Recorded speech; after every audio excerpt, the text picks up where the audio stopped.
How did humans survive without doctors? Imagine waking up 30,000 years ago with a pounding headache, a high fever, and a stomach that feels like it lost a fight with a very angry mammoth. Today, you'd probably search your symptoms online, panic for 5 minutes, and eventually visit a doctor. But back then, there were no hospitals, no pharmacies, no antibiotics, and definitely no appointment available next Tuesday. So, how on earth did humans survive? It's one of those questions that sounds impossible at first. After all, modern medicine saves millions of lives every year. Without doctors, shouldn't our ancestors have disappeared long before they had the chance to build pyramids, invent pizza, or create the internet? Surprisingly, the answer is no. In fact, humans lived for hundreds of thousands of years before anyone could honestly call themselves a doctor. That doesn't mean life was easy, quite the opposite. Disease, injury, parasites, infections, broken bones, dangerous animals, and simple bad luck were part of everyday life. Many people died young. Many children never reached adulthood. Life expectancy was much lower than ours today. Yet generation after generation, humans kept surviving. How? The first reason might be the most obvious one, but it's also the easiest to overlook. Your body is already a doctor. Not a perfect one, of course. But long before medicine existed, evolution had been quietly improving the human immune system for millions of years. Every cut, every fever, every cough triggered an army that lived inside the body itself. A fever wasn't always the enemy. Sometimes it was the body's way of making life harder for invading microbes. Swelling wasn't just pain for the sake of pain. It was a signal that the body had started repairing damaged tissue. Feeling tired during an illness wasn't simply bad luck either. It forced people to rest, conserving precious energy while the immune system did its work. Of course, the immune system didn't always win. Some infections were simply too dangerous. A deep wound could become deadly. A broken leg could mean disaster. A simple tooth infection could eventually become fatal.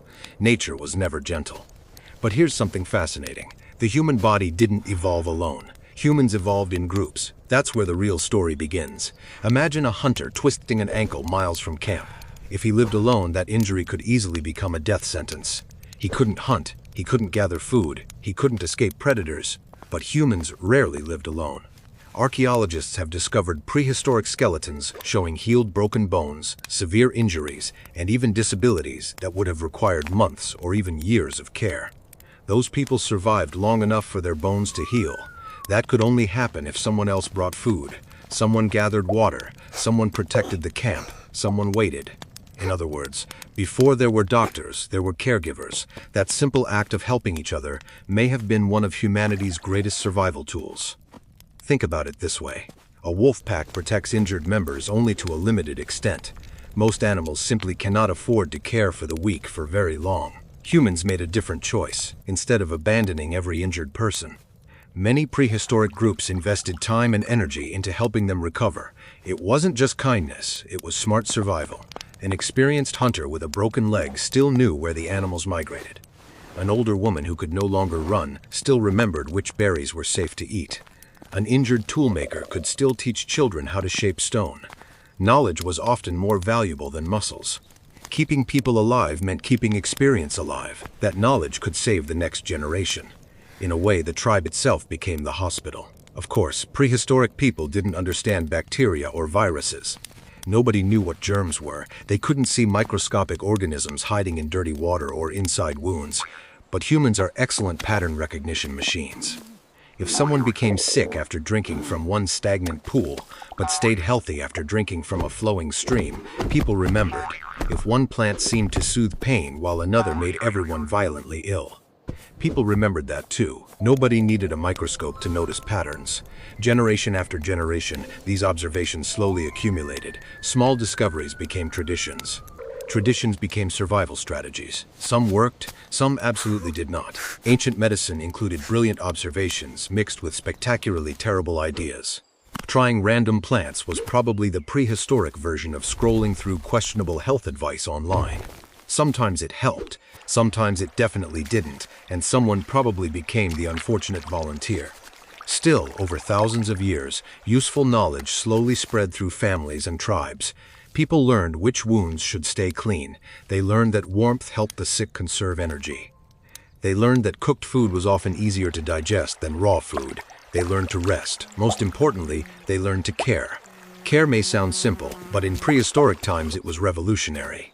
Imagine developing a high fever. Your body is weak. You can't gather food. You can't hunt. You can barely stand alone. Your chances are terrible. Now imagine something different. Someone keeps the fire burning through the cold night. Someone brings you water from the nearby stream. Someone shares part of today's meal even though food is already scarce. Someone watches for predators while you sleep.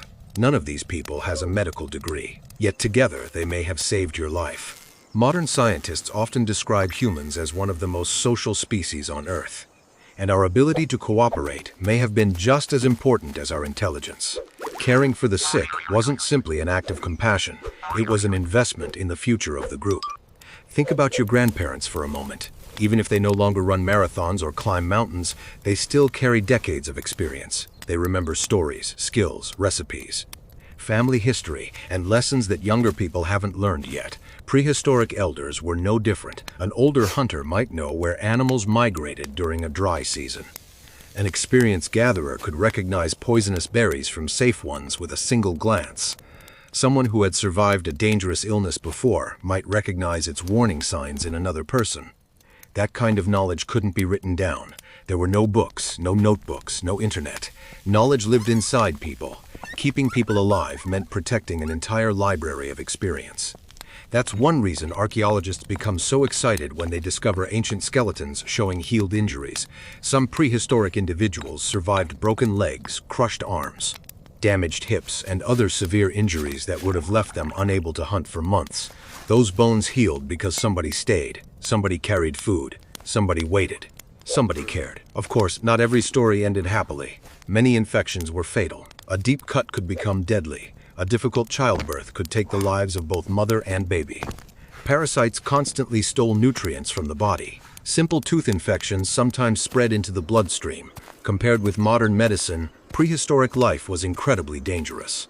It's important not to romanticize it. Doctors, vaccines, antibiotics, clean surgery, and modern sanitation have dramatically increased human life expectancy. If you ever needed proof that medicine matters, simply compare the survival chances of a serious infection today with those of 30,000 years ago. The difference is astonishing, but here's the surprising twist. Modern medicine didn't replace human care. It built on top of it. Even today, doctors don't heal every illness by themselves. Your immune system still does most of the microscopic work. Doctors support it. Medicine support it. Clean water supports it. Nutrition supports it. Sleep supports it. The people around you support it too. In many ways, the ancient survival formula hasn't disappeared. It has simply become much more powerful.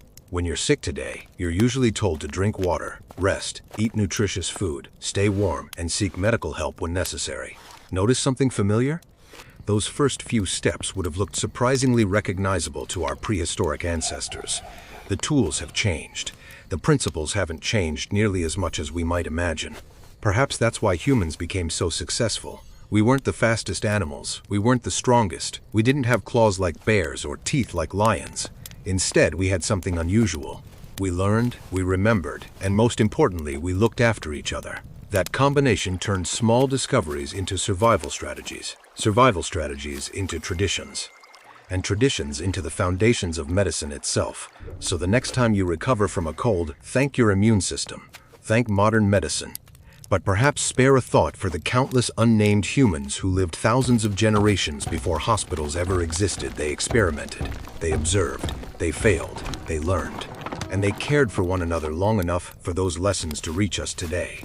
Without realizing it, every time they kept an injured hunter alive, protected a feverish child through the night, or shared food with someone too weak to hunt, they were helping build the future of our species.